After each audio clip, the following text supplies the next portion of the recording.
You ever feel like you're just constantly putting out small fires in your classroom? What if I told you that one of your most powerful management tools isn't some new rule or consequence chart, but the physical space itself? Let's dive in and explore how you can design a classroom that practically manages itself. So here's what we're going to cover. First, we'll tackle the big idea of the room that manages. Then we'll get really practical with designing for focus and using seating strategically. After that, we'll get into the invisible manager, classroom flow. And finally, we'll look at the big payoff: less correcting, more connecting. Okay, let's start with a pretty big shift in perspective. For so many of us, classroom management is all about reacting to behavior, right? But this first section is about flipping that idea on its head and moving to a proactive, environmental approach. I just love the language here: friction and confusion. Think about that in your own room for a second. That traffic jam by the pencil sharpener, the moment of hesitation when a student doesn't know where to turn in their work, that one corner of the room you can't quite see. These aren't just little annoyances. They are the actual source of so many of those tiny disruptions that just drain our energy all day long. And that brings us to this core idea: autonomous classroom management. It's really all about making your room a silent partner in the whole management process. The goal is for the environment, the room itself, to give students the cues they need to stay focused, move with purpose, and, regulate their own behavior. And you can almost feel the science behind this when you look at these two columns. In a chaotic space, a student's brain is working overtime just to filter out all the noise. That increases their cognitive load and their stress. But when a room is predictable and intentional, it frees up all that mental energy. It actually supports their executive functions, cuts down on decision fatigue, and it helps them become more independent. So here it is, the key takeaway from this first part. We can literally offload some of that constant redirection onto the environment itself. A smart classroom setup starts working for you, not against you. Okay, with that foundation laid, let's get practical. How do we actually start designing a space that is intentionally built for focus? Well, the first principle is designing for supervision, not surveillance. And that difference is absolutely key. Supervision is about being able to see and support your students easily. Surveillance feels like you're policing them. When you have clear sight lines and pathways, you can give a quick nonverbal cue or a supportive glance before a tiny distraction blows up into a bigger problem. Next up, creating clear zones.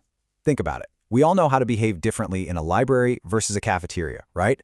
That's because the purpose of each space is crystal clear. We can do the exact same thing in our classrooms. When you define specific areas for specific tasks, you're giving students a mental map. They know what's expected in each spot, which just drastically cuts down on off-task behavior. And finally, let's talk about our walls.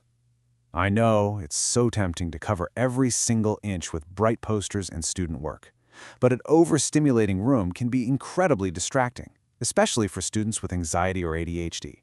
Sometimes, a calmer, less cluttered space sends the most powerful message of all. This is a place for focus. Okay, on to a big one: seating. It's really time we stop thinking about seating as a reward or punishment and start seeing it for what it truly is: a powerful tool for regulation and for learning. So before you even think about dragging a single desk, just pause. Ask yourself these questions about your students. Let their needs, their real needs, guide your decisions. This immediately shifts the whole focus from what looks fair to what actually works. You're moving from compliance to genuine support. This quote just hits the nail on the head. We can get so caught up in the optics of fairness, making sure every desk is in a perfect little grid, that we completely forget what's actually supportive.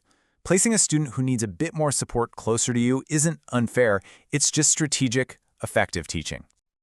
Now, if you're using flexible seating, you have to remember that success is all in the rollout. It is not a free-for-all. You have to explicitly teach students how to use each option and practice transitioning smoothly. It's really about building self-regulation skills, not just offering a cool place to sit.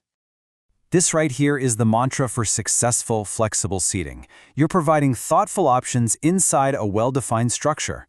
It gives students a sense of agency while still maintaining the predictability they need to thrive. And please remember, your seating plan is a living document, not carved in stone. Your students' needs change, the class dynamic changes. By making small adjustments every month or so and just framing it as a normal part of helping everyone learn, you remove any stigma and keep your classroom working for everybody. All right, we've talked about the physical objects in the room. Now let's talk about the invisible manager, flow. This is all about how students move through the space and, just as important, how they transition between activities. This slide says it all, doesn't it? The lesson itself can be calm and focused, but that moment of transition, that's where the chaos can creep in, when you're moving from math to reading or packing up at the end of the day. Mastering these transitions is an absolute game changer. So how do we fix it? You start by designing clear traffic patterns. I mean it. Literally, walk through your room as if you were a student getting a pencil or turning in a paper. Where are the bottlenecks? Where does crowding happen? When you eliminate that physical friction, you eliminate a huge source of behavioral friction too. And a huge part of this is anchoring the start and end of your class time. A predictable entry task lets students settle in and focus immediately without you even having to say a word. A calm, structured dismissal prevents that frantic end-of-day energy. These two routines act like bookends, creating a stable container for the entire lesson. So, we've talked about space, we've talked about seating, we've talked about flow. Now let's get to the ultimate payoff. What does it actually feel like when all of these pieces finally click together? This is the goal. Not a classroom that's rigid or controlling, but one that feels predictable, calm, purposeful, and just deeply supportive. This is a space where students can finally relax their brains and focus on learning because the environment itself is doing a lot of the heavy lifting.